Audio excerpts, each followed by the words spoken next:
first things Donald Trump did after he was sworn in as president the second time is he issued an executive order defending the rights of women and girls in things like sports, in intimate places like change rooms. He was pushing back against the tide of transgenderism, a very important move and a necessary one because women in those positions are often politically vulnerable. That is, for example, if they were an athlete who had been training and competing her whole life trying to get on, let's say, the national team, to raise a criticism could mean losing her life's dream.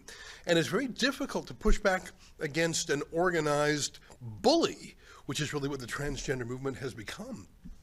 Donald Trump took that battle away from millions of girls and women and put it on himself. And it was an important step forward, but it happened in part, I believe, because the ground had already been shaped. The battlefield had already been attended to by brave activists who spoke up before Trump made it easy to do so.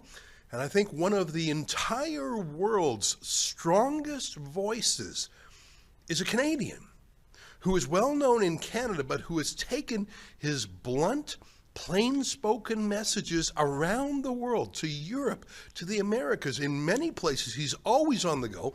In fact, he's joining us now in Canada, but he's off to the States tomorrow. You know who I'm talking about. It's Chris Elston, better known as Billboard Chris, and he joins us now from his home.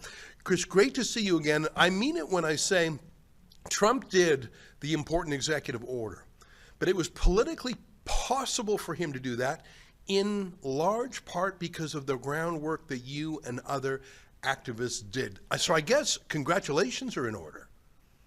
Yes, thank you. I think this is the first successful pushback we've really had against much of the left's agenda for probably 60 years since the start of the sexual revolution. So in addition to defending women and girls in sports, Trump also did a very important thing, which was he pulled federal funding from any hospital engaged in the sex trait modification of children.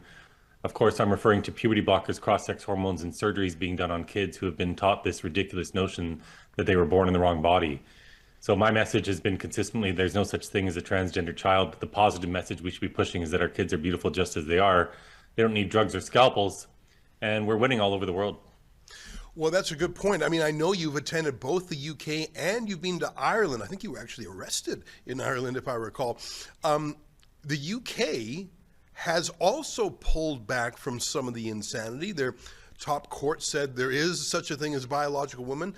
They had a famous medical report. Tell us a little bit about that country, because the dominoes appear to be falling, not yet here in Canada, but ironically, some of the other places you've been to, they are starting to reverse course too. Can you give us an update from the UK? Sure. So in the UK, a doctor named Hilary Cass wrote what's called a systematic review, where they look at all the scientific literature, and they found there was no evidence, or there was extremely low quality evidence to support transitioning children. So they stopped giving kids puberty blockers there.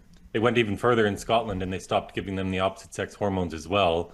However, they're going a bit backwards right now, proposing a clinical trial where they're going to give these puberty blockers again to possibly even a couple thousand kids. So people are trying to stop that in the UK because there is no need for this. They already have 20 years worth of data. This trial that they're proposing is only going to be 2 years long. They won't even have long-term information from it.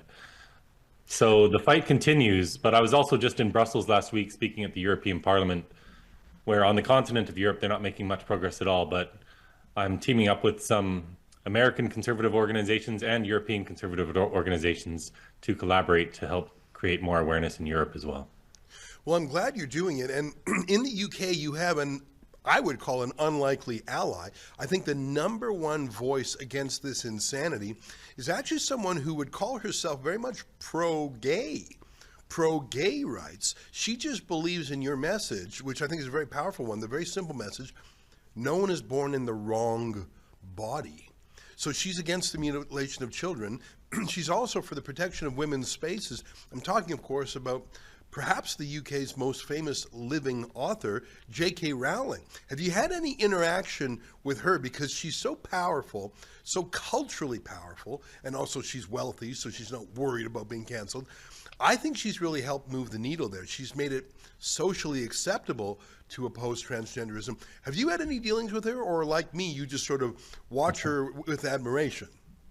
Yeah, I just watch her with admiration. I haven't had any dealings with her. I would love to, but that's fine. I actually put up a billboard back at the start of my campaign in Vancouver that said, I love J.K. Rowling, following the lead of a woman in the UK who had put up a poster at the Edinburgh train station. And that poster was taken down after one day because people said it was hate speech. And of course, here in crazy Vancouver, the same exact thing happened. And Sarah Kirby Young, a Vancouver city councillor, also declared my billboard to be hate speech. It also lasted just a day. But I then followed that up with a lot of billboards throughout the United States. And then because no sign companies would work with me in Canada, I did what any rational person would do, and I became a human billboard, speaking to people all across the country.